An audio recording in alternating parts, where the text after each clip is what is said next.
BSL-4, and we're a little bit understaffed here, and I had to do a lot of the necropsies, but I'm glad we could reschedule. So let me just start this over. So I'll talk about several things today, all with the theme of Biosafety Level 4. Working in the Biosafety Level 4, I'll talk about the viruses, how outbreaks and spillovers increasingly becoming more important, especially in the last decade. And at the end, the last third or so, I'll talk a little bit about some of the research I do with bats in our BSL-4s. Just let me know if I'm speaking too fast or if you can't hear me, please. It's perfect. Okay. So I have a fair amount of experience in high containment labs. I did my Ph.D. at the University of New Mexico working with Andes virus and Sanombre virus. And there we set out to build an outdoor facility where we could work with these viruses safely. And then I did my postdoc at the National Institutes of Health, Rocky Mountain Labs, working with Heinz Feldman on several pathogens. During that time, I became a guest researcher at the CDC in Atlanta, where I am continuously a guest researcher, and I fly out there to work with the viral special pathogens branch. And this is where I do some of my bat work. And over the last 8 years, I started my own group at the Robert Koch Institute here in Berlin, Germany. And this is our BSL-4 lab here. And I'm sitting in this office right here giving this presentation. And I've also worked a little bit on outbreak response. So this is setting up BSL-4-like labs for diagnostics during Ebola virus outbreaks.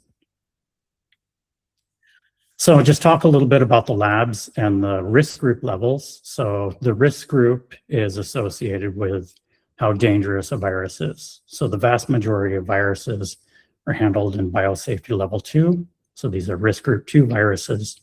And those are things like seasonal influenza, SARS-CoV-2 now is a risk group 2 pathogen, all the hepatitis viruses. Most of the viruses that you work with in an academic setting are BSL-2 level. There are really no BSL-1 viruses. Just to mention, there are risk groups associated with bacteria and toxins, but I'm only going to talk about viruses today. As you move up in biosafety levels, so you go to biosafety level 3, the pathogens become a little more pathogenic and a little more risky to work with. So we have more precautions, and those are things like yellow fever, West Nile virus, the more pathogenic versions of flu, and the pathogenic coronaviruses such as SARS-1 and MERS coronavirus. Then at the top, we have biosafety level 4. And of course, we work with a risk group 4 pathogens such as Ebola, Marburg, Lassa. I've highlighted Marburg here because I'm going to talk a little bit about Marburg and bat work that I do towards the end. And these viruses, these categories can be a little bit fluid. For example, SARS-CoV-2 was moved down to biosafety level 2 from biosafety level 3 as treatments and vaccines became more available. Then other viruses, such as Andes virus, are categorized into 2 risk groups depending on the work. So in tissue culture, Andes virus, for example, is a BSL-3 enhanced pathogen, where we use extra precautions. But in animals, susceptible animals, Andes virus is a BSL-4 pathogen. So how are these viruses categorized? Really, there are 3 main criteria. How severe is the disease that these viruses cause? What is the transmission potential, specifically in a laboratory setting? And then are there available treatments or vaccines? So you can have a virus, for example, rabies virus, which is extremely pathogenic, but there are good vaccines, and it's actually very difficult to infect yourself in a laboratory setting. So therefore, these aren't considered level 4 pathogens. They go down to level 3, or some of them are even level 2. So it's really the combination of these features. So the risk group 4 pathogens cause severe disease. They can transmit, especially in a laboratory setting, very easily, and there aren't readily treatments or vaccines available. So I'll only talk about the risk group 4 viruses today. Currently, there are about 60 BSL-4 labs worldwide, and there'll be soon to be one in Brazil, as was mentioned. Most of the labs are in North America and Europe. And of the 60, only a subset are actually operational. Several of them are in standby, basically. Some of them are associated with hospitals or with public health agencies. In the case of an outbreak, you might have a lab that can be operated at BSL-4.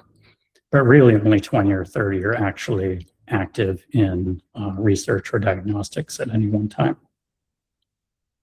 So there are two types of BSL-4 labs.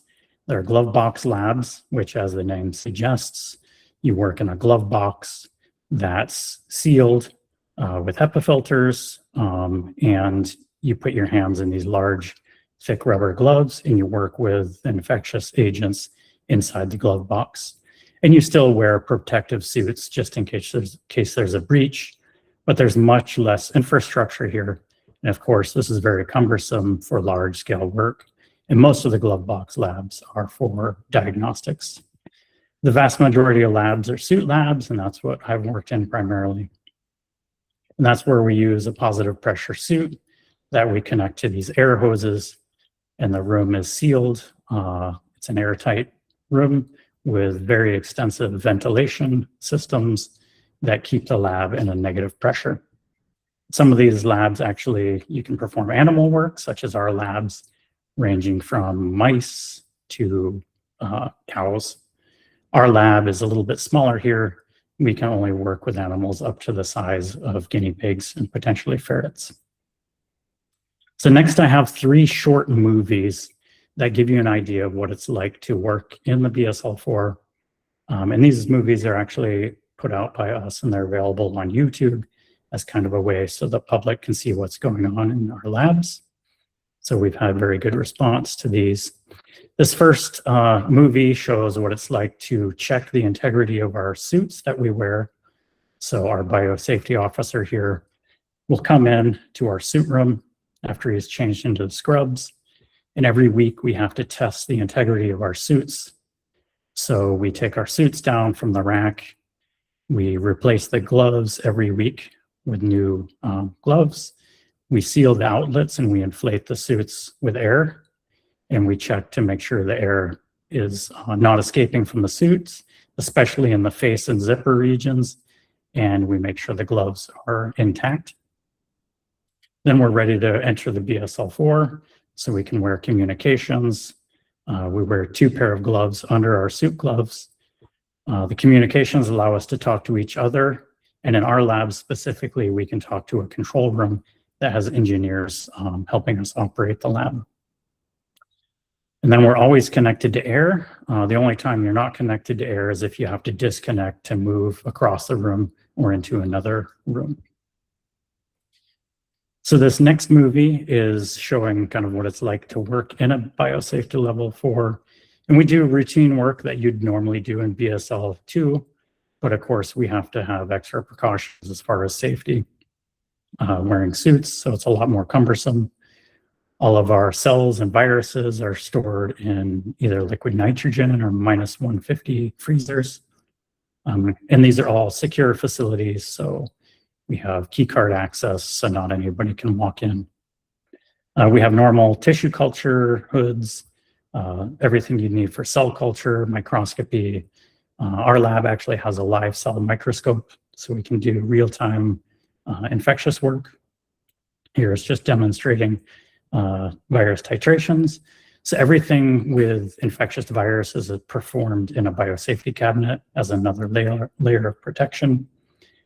And then we have very strict protocols for decontaminating our hands and the samples before we do anything outside of the hood.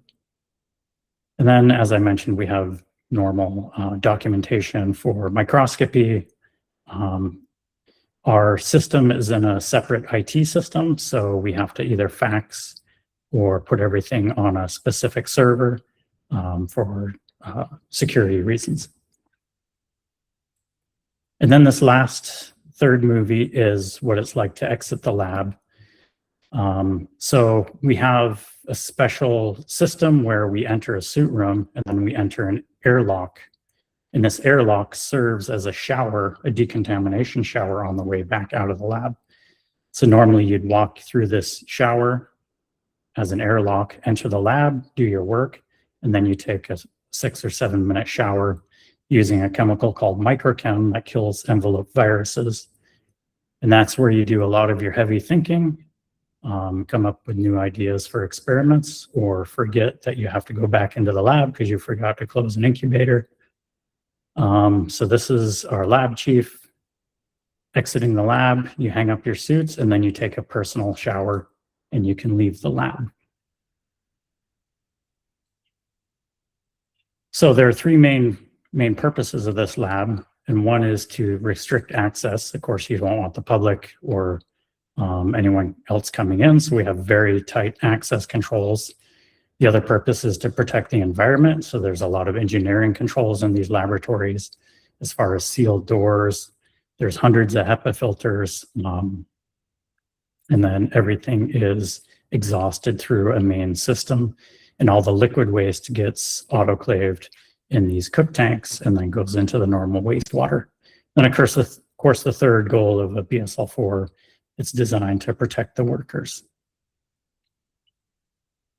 So what are these viruses? There are 6 major families that contain BSL-4 pathogens. You're probably familiar with a lot of them, if not all of them. The most famous is, of course, the filoviruses, which contains Ebola virus and Marburg virus. These are highly pathogenic, cause hemorrhagic fevers. Of course, right now there's an outbreak of Bundibugyo virus, which is projected to be one of the largest outbreaks ever. Then we also have arenaviruses, and these are probably the most important viruses on a human health scale because Lassa virus infects hundreds of thousands of people per year. Even though it's only 1 to 10% fatal, there's still 5 to 10,000 deaths per year, mostly in Central and West Africa. There's also arenaviruses found in South America, which you might be familiar with, and I'll show you a few of those in some upcoming slides. The only resident of the United States is hantaviruses, as I mentioned, Sinombre virus and Handes virus. That's considered a BSL-3 agent in vitro, but in vivo, these are BSL-4 agents. We have the noroviruses, specifically Crimean Congo hemorrhagic fever virus. This is kind of flying under the radar. I think several people don't know much about this virus, but this is one. It's a tick-borne virus, and it's expanding host range drastically. And I'll show you a map of these viruses in a few slides from now. And we have the flaviviruses. This one's in a dashed box because there are several vaccines for some of the tick-borne encephalitis viruses, but those vaccines aren't available everywhere. So in some countries, for some of the viruses, they're BSL-3 agents. In other countries, they're BSL-4 agents. And then we have Nipah and Hendra virus as representatives of the paramyxoviruses. So this is the same family of viruses that has measles virus, which of course is highly contagious. And that's one of the viruses that we think might be most likely to cause a future pandemic. And of course, if we have a virus such as Nipah virus, that's very high case fatality rates. And if we find something that might spread like measles virus, that would be very dangerous indeed. So you might know Nipah virus from the movie Contagion. Actually, that was the main protagonist in the movie Contagion. They don't mention Nipah virus, they call it the M virus.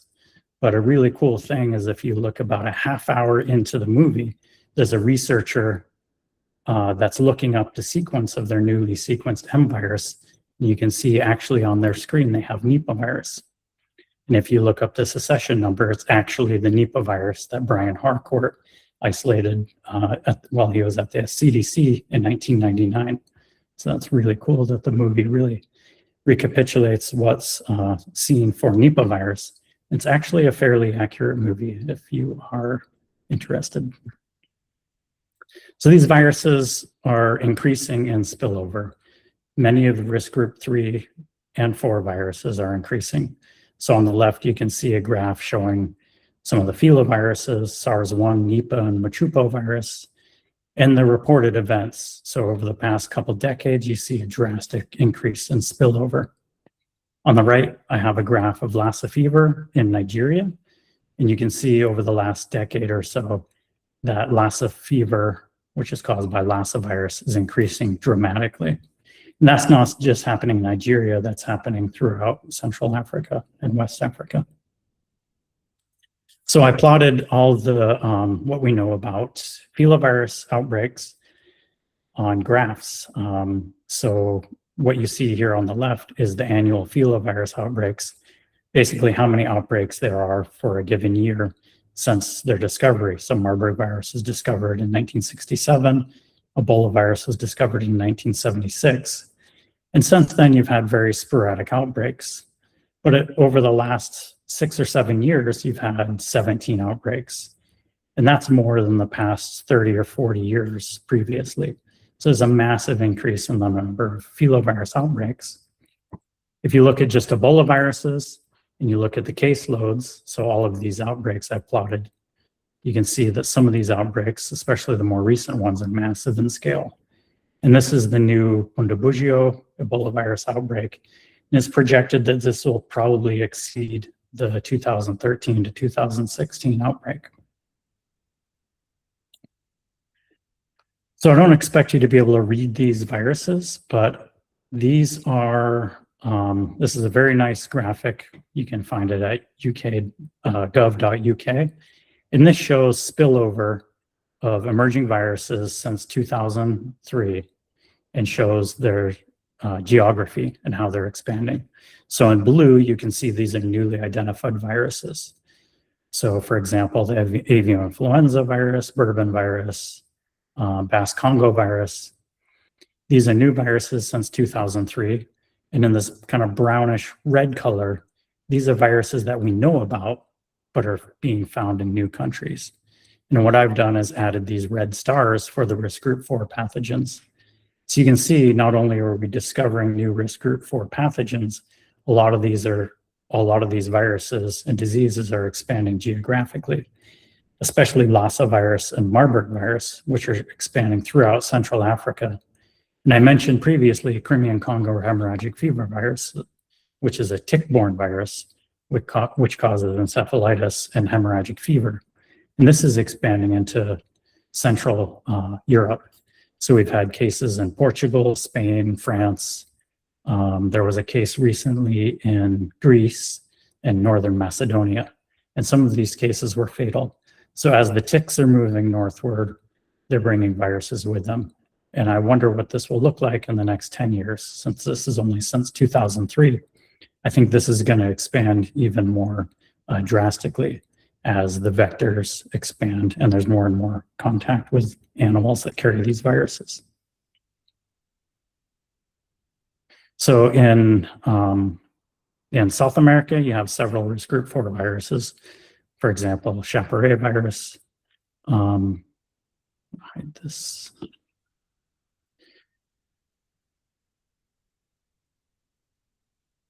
Oops, did I mess up the screen?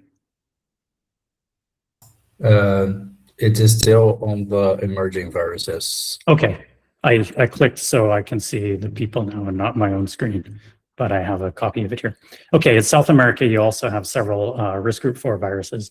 These are mainly the arena viruses, so Chaparral, Machupo virus, Junin virus, Guanarito. And those are generally in the northern and western South America. But in Brazil specifically, you have Sabia virus, and that's one of these hemorrhagic fever causing viruses that was discovered in 1990.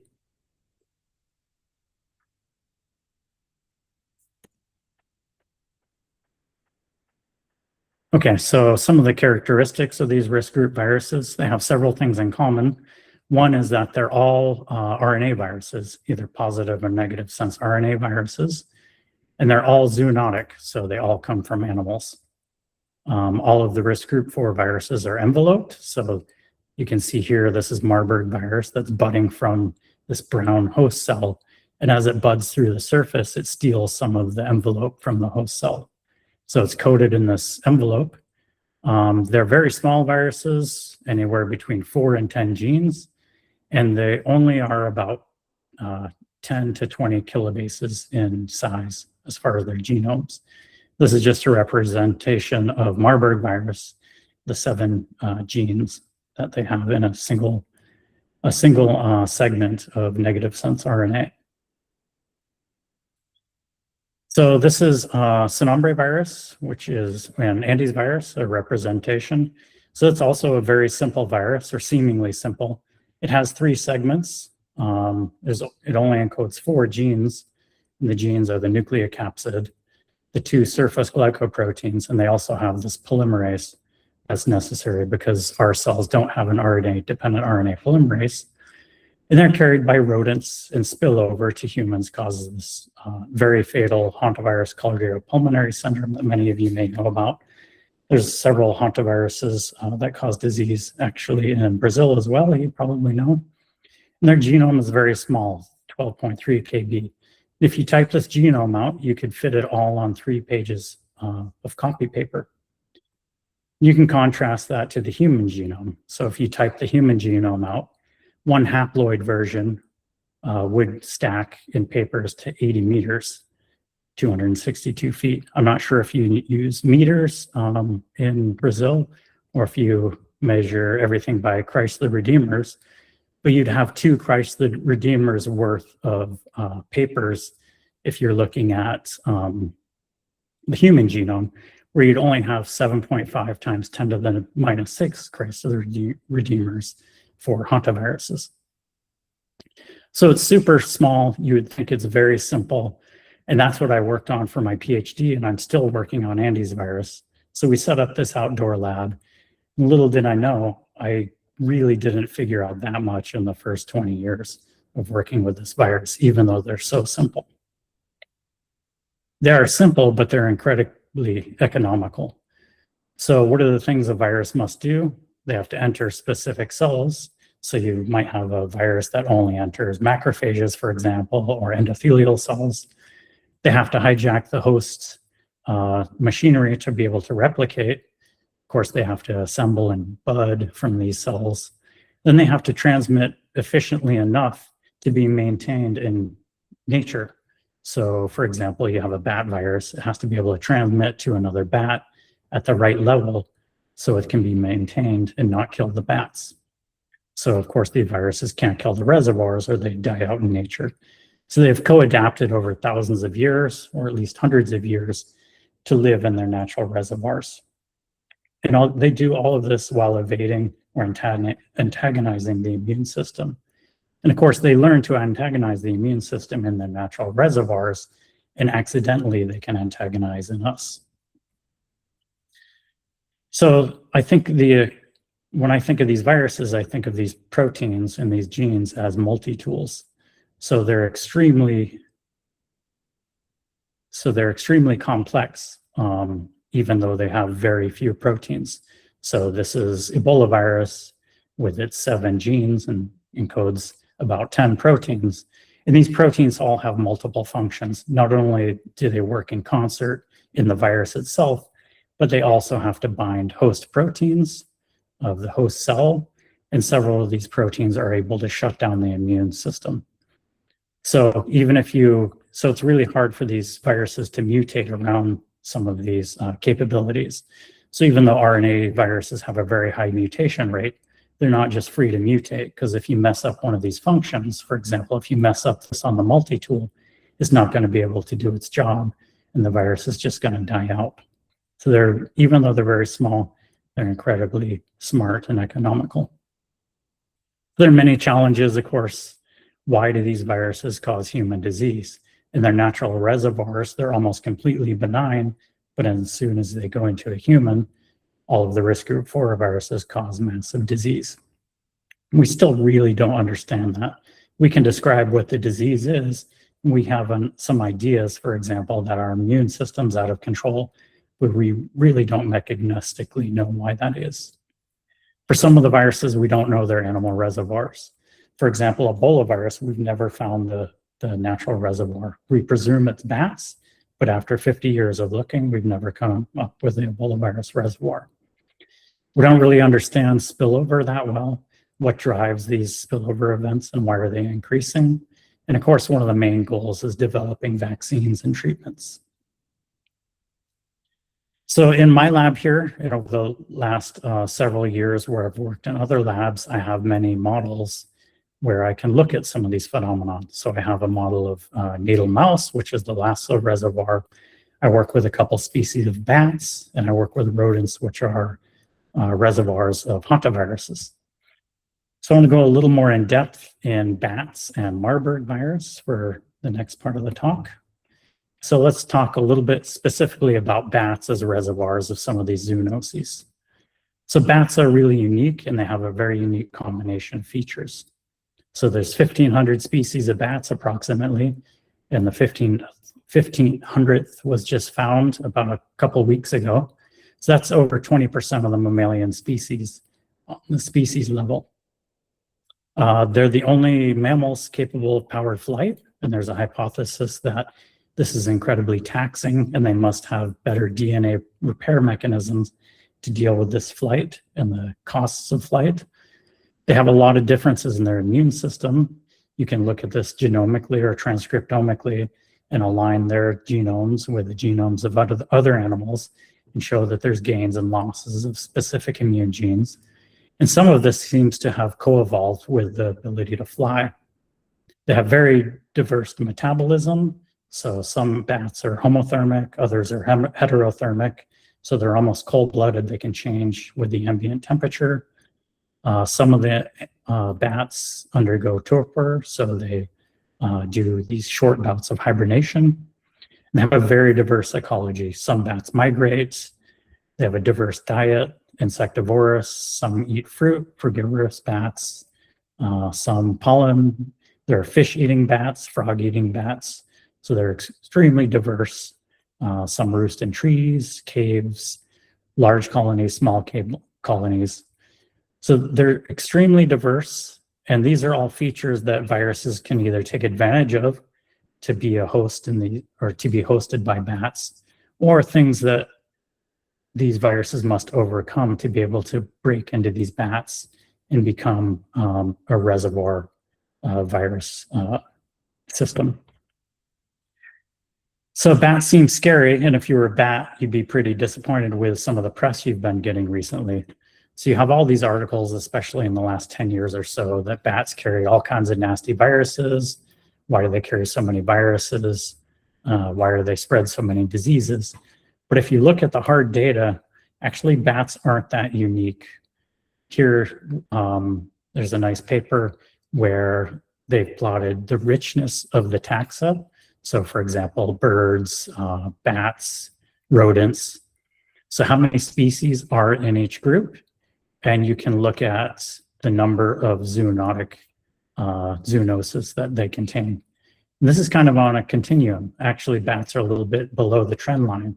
So if you think of rodents, rodents have hundreds of viruses that I can think of. Most of the arenaviruses, all of the hantaviruses are hosted in rodents, or most of them anyway. But bats, actually, there aren't that many viruses that are hosted in bats, especially that cause human disease. So what are these viruses? So bats, actually, maybe you know more than I do about this, but I can only come up with 10 or 11 viruses that are hosted in bats that are known to cause human disease. And 3 of them are risk group 4 viruses. So Nipah virus, Hendra virus, and Marburg virus. We have Sasuga and Casicaro virus, along with Marburg virus. Those are in Egyptian fruit bats. Of course, rabies virus, some of those are harbored in bats, but these are also pathogenic in bats. Then you have rabies-related viruses. And each of these viruses have only caused a handful of cases, either somewhere in the range of 1 to 5 cases. So really, there aren't that many viruses hosted in bats that cause human disease. And they're very specific to the species that carry them. So you might think I'm leaving out a few. Ebola virus, we don't know if that's hosted in bats. And then these coronaviruses, they were probably of bat origin, but they didn't necessarily spill over from bats. For example, MERS coronavirus probably jumped into camels in the 1980s or 1990s. And a direct camel to human interaction is what's responsible similarly with the SARS coronaviruses. They're not directly from bats, probably, although they likely have a bat origin. So there's this selective coadaptation. So there's a myth, I think, that bats make good reservoirs, and any bat or any bat species can harbor just any virus. And that's far from the truth. It's only specific bats that harbor specific viruses. And we can test that in the lab. So we bring bats into our BSL-4 and infect them in the lab here. And I have two examples showing this specific coadaptation. So the Egyptian fruit bats, which are the reservoir for Marburg virus, if you infect them with Marburg virus, Marburg replicates very well, and they shed Marburg virus in their saliva and feces. If you infect them with Ebola virus, you get an abortive infection. You get a little bit of replication in sites such as lymph nodes, but you don't get any Ebola virus coming out of these bats. Conversely, if you take an Angolan free-tailed bat, Mops condyloris, we think that might be the reservoir or might be related to the Ebola virus reservoir. If you infect these bats with Ebola virus comes out into their saliva. But if you infect these bats with Marburg virus, nothing happens. You get a little bit of replication at the sites of infection, but it's an abortive infection. So it's really only very specific bats that carry very specific viruses that have co-adapted over a long period of time. So as I mentioned, we work with these bats in the BSL-4. One system we have is to trap bats in Africa. So for example, we go to the Ivory Coast and we can trap Mops condyloris, these Angolan free-tailed bats, and fly those bats up to Berlin and infect them in our BSL-4.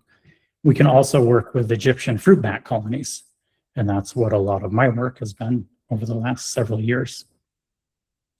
So I'm interested in how these viruses, such as Marburg virus, live and are hosted in these bats, but these bats don't develop disease, even though the virus actually replicates fairly well in these bats.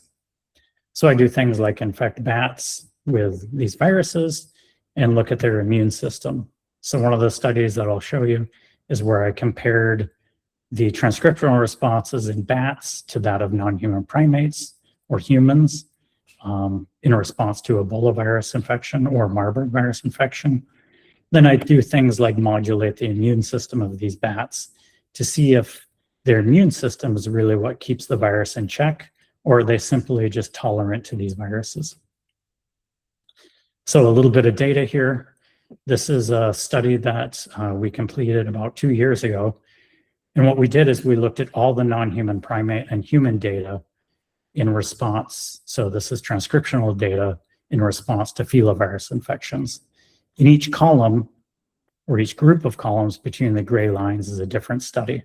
So we have 9 studies here looking at Marburg, Sudan virus, or Ebola virus infections in non-human primates or humans, and looking at their transcriptional responses. So we reanalyzed all these data. And what was incredibly interesting and really nice to see is that all of these data are repeated throughout these studies. So even though these studies were done in different animals with different viruses by different labs, you see very similar gene responses. And what these responses are is you see this massive inflammatory response in these primates, but you see impairment of things like CD3 and CD19. So you get this cytokine storm, but you have reductions in T cell and B cell adaptive responses. So what do we see in the bats? So we infected large groups of bats and we euthanized them at different time points, and we didn't see anything as far as these genes are involved.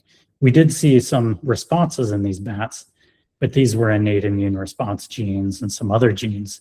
All of these hyperinflammatory genes and this impairment of the immune system, we didn't find any of that happening in these bats, even though the virus replicates fairly well in these bats. So as I mentioned, the virus replicates in these bats, but we don't see inflammation. We know they're mounting an immune response because they do produce antibodies when you infect them with Marburg virus. Conversely, humans or non-human primates that are infected with Marburg virus, you see this cytokine storm that's typical of hemorrhagic fevers, but you also see this immune system impairment. So what we did is we wanted to make the bat look more like a human or non-human primate. So what we did is we took bats and we dialed back their immune system using a glucocorticoid called dexamethasone. This is a very common drug that's used for many indications. So if we dial back the immune system of these bats, can we get them to look more like a human? And what is the outcome of infection? So if the bats truly are just tolerant, you would think that dialing back their immune system wouldn't have any result. So we treated these bats with dexamethasone.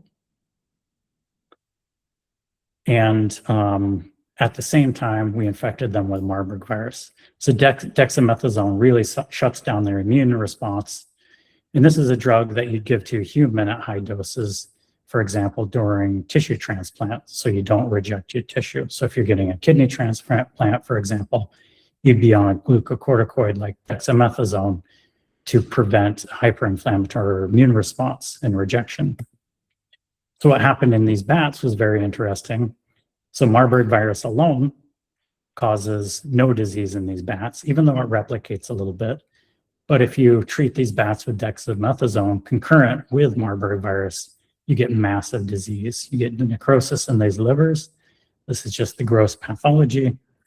Then if you look histologically at these animals, you can't really see it on this slide, but in the normal bats, Marburg virus does replicate a little bit. There's a little bit of pink in these histology sections. So this is the liver, and pink is indicative of Marburg virus proteins.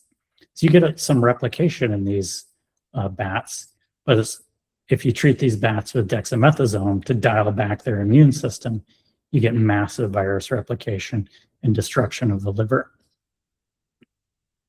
So this is the first time anybody's shown that actually these bats aren't simply tolerant of the virus, but they're having an active immune system that's effectively combating Marburg virus infection. So Marburg virus replicates in these bats, but it does eventually come down after several weeks, and these bats are able to clear virus. So one of the big things was to look at spillover. So what happens when bats are stressed, for example, and what are these main drivers of spillover? So dexamethasone also mimics stress. So for example, reproductive or nutritional or heat stress. So you can see here is when we treated the bats with dexamethasone, you actually see a lot more virus coming out of these bats. So these are the oral swabs and rectal swabs at different time points. And if these bats are given dexamethasone, you see several logs more virus coming out orally. And we think this is a major transmission route between bats and non-human primates in nature, or bats and humans, where someone might interact, for example, with fruit spats from these bats. So it looks like if you weaken the immune response of a bat, not only does the virus replicate better, but it also sheds from these bats better. And some of this is known for viruses such as Hendra virus. So during times of reproduction and nutritional stress, you see a lot more bats infected with Hendra virus in nature. Hendra virus is a paramyxa risk group 4 virus that I mentioned earlier. Similarly, ecological stresses are very good at predicting the intensity of Hendra virus excretion. And of course, that would correspond with spillover. So what we're trying to do in the lab is work to answer some of these questions. And we kind of go back and forth between lab work to inform us of what's happening ecologically in nature. And then we do studies in nature so we can go back to the lab and model what we're doing in the laboratory. So I think I'm running a little bit low on time. Just to summarize, so all of these risk group viruses are highly pathogenic and they spill over from animals, so they're zoonotic. We're finding new risk group 4 viruses periodically, and their range is greatly expanding, such as on the map that I showed previously. And I think that's going to just increase over the next several years. There's a big mystery of why these viruses cause severe disease in humans, but not in their animal reservoirs. And that's one of the questions I'm trying to work on. Specifically, Marburg virus induces this massive dysregulation in primates but somehow bats are able to cope with this virus very efficiently and have this very appropriate immune response. So they have a response that's able to clear the virus infection, but it's not so strong that it causes disease. And then these bats are actively fighting infection. How can we leverage that to learn more about a way to develop therapeutics? So maybe we can have the human immune system look more like a bat immune system. So with that, I'll end, and thank you for your time. Any of the work that I showed, the limited amount of experimental work, was done in my lab in collaboration with the CDC in Atlanta. So many thanks, and I'm happy to take any questions. Thank you so much. Thank you so much for the presentation. It was a great presentation. I have few questions in here, but people, the microphones and cameras are open. So if you have a question, you can ask directly. So Igor, you can start with your question. Hello, can you hear me? Yes, I can hear you. Professor, first of all, congratulations on the presentation. It was amazing. Furthermore, forgive me for my terrible English because I'm very nervous. But I have a question. Is there any scenario in which a virus is initially classified as a high risk and that assessment is subsequently revised as we gain knowledge about its biology? Yeah, I mean, that's actually a fairly complicated question because the risk groups aren't set in stone and there's several governing bodies. So there's not like an international assessment of what a risk group virus should be. I think most countries, for example, would agree Ebola virus is a risk group for a pathogen, but not every country follows the same guidelines. So a lot of people use the CDC and NIH guidelines. There's a specific handbook that's updated every several years. It's called the BMBL. And a lot of people use that as kind of a framework. There's a suggestion of what your risk group should be. But for example, I can do Andes virus work here at risk group 3, but in the Americas, it's risk group 4. And that's just a difference in governing bodies. But more directly to your question, some viruses can come down. As I mentioned, SARS-CoV-2 was a risk group 3 virus for a long time. And then as vaccines became available, it got knocked down to a risk group 2 virus. So there are examples of that. But people are very hesitant to bring the risk group of a virus down in case there's an accident or something like that. Yeah, so actually I could talk about that much more, but okay, yeah. Thank you. But it's rare that that viruses change risk group levels, especially going down. Perfect. Thank you. Okay, great. Thank you, Igor. So we have a question here in the chat box. Can you elaborate a little bit on the day-to-day with bats in the lab? For example, what is the routine on feeding them? That was a Caroline question. Yeah, so that's actually a full talk as well. So we work with these Mops condylorus that I showed, which are insectivorous bats. So in the field, we have to train them to eat insects and not flying insects. So we use mealworms. So after several weeks of training, we bring them into our BSL-4 in these large cages. And the ones that were able to be trained to eat mealworms can fly down and eat mealworms. So they're actually very easy to take care of. We just replenish the mealworms every day, give them a little bit of water. And they're in a large animal room in a large cage where they can fly around. For the Rosettus bats, they're actually a little more work. They only like fresh fruit. So we have to feed them every day and clean the cages. So the colony I work with a couple colonies, and generally the colonies are at BSL-2.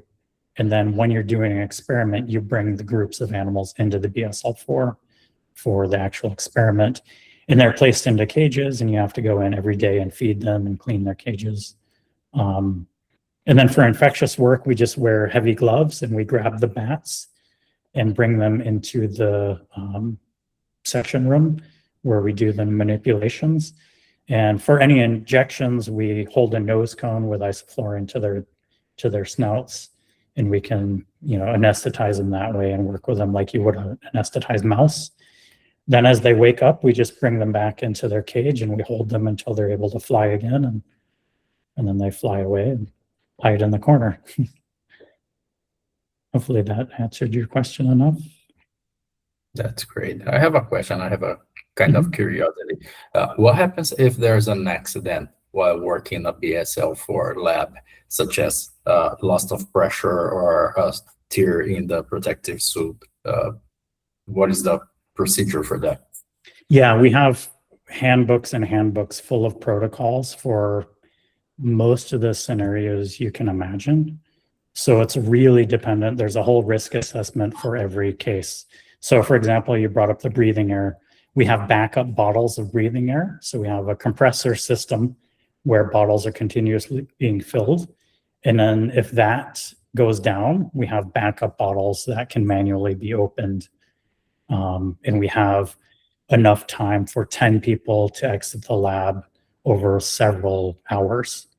For tears and suits, it really depends on what you're working with. There'll be a risk assessment by myself and the biosafety officer or the lab chief. And it really depends on what were you working with at the time. So at the extreme case, you might have something that we determine a high risk, and you might go into a quarantine. So almost every BSL-4 that I know of has a quarantine facility.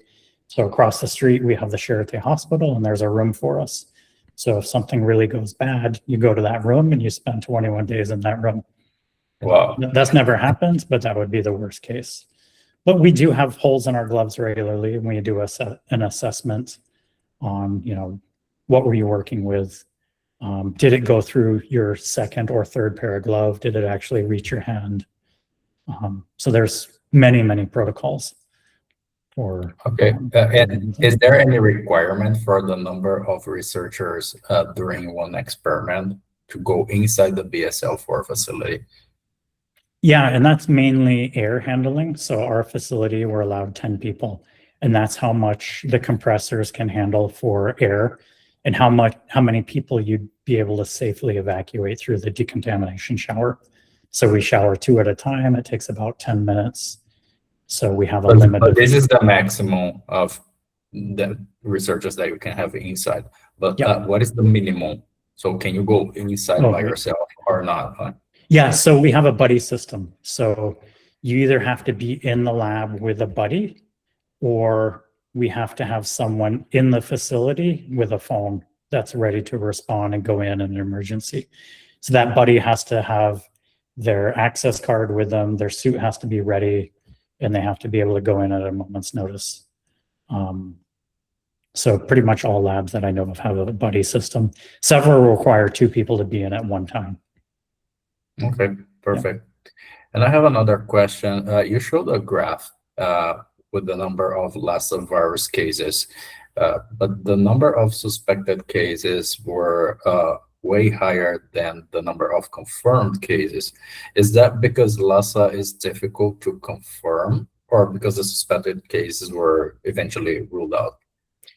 Yeah, it's extremely difficult to confirm. The assays aren't that hard, but actually doing the work in Nigeria, where it's just what you would do for a suspected or confirmed case is the same.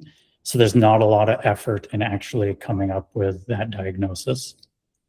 So you might have a case that, it's either malaria or Lassa fever.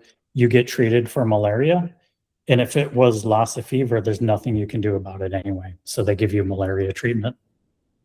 So there's not a lot of effort to really diagnose every case, and it's far too many. There's 300,000 to 500,000 cases per year in Central Africa, and you could only, positively, you'd be running PCR nonstop with every case that came in.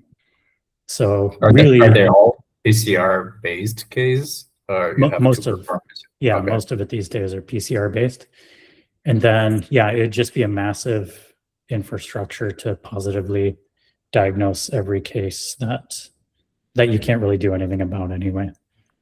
So a lot of the projections are from random sampling. And some of that's done actually here in Germany at the Bernard Knopp Institute, where they work with the Nigerians, and then might take, 1,000 blood samples and bring them back to the lab and show what percentage were actually positive. So those would be, suspected versus confirmed. And then you can use that number to project, these were suspected cases. So, so the numbers are very undershot when we say 5,000 to 10,000 people a year die of Lassa fever. It's probably, 2 to 10 times more than that. Okay. Yeah, we had a talk here, Marceline Baba from Nigeria. So she works with flaviviruses and all the viruses too. And she said that it's very difficult to diagnose, do diagnostics on those viruses because they don't have a lot of resources in there. So do you think that for BSL-4 viruses, this is the same, or just because of they are highly pathogenic viruses, those samples are more tested than others? Yeah, I think it's the same scenario where, someone might go to a clinic that doesn't have resources and they sequester the people and they never really figure out what they have, regardless of what the risk group is. I think there's just so little resources. Okay. Yeah. So any other questions? Okay. So Dr. Prescott, thank you so much for your talk. And that was a great talk, actually. And it's going to be available for us in our channel in YouTube soon, probably tomorrow. Okay. Great. I'll send it to my friends and family. Many thanks for the invite. And hopefully I get to visit the BSL-4 someday and stop by in person. It's going to be a pleasure. So yes. Yes. Yeah. Okay. Okay, great. Many thanks. Thanks, everyone. Okay, bye-bye. Thank you. Bye.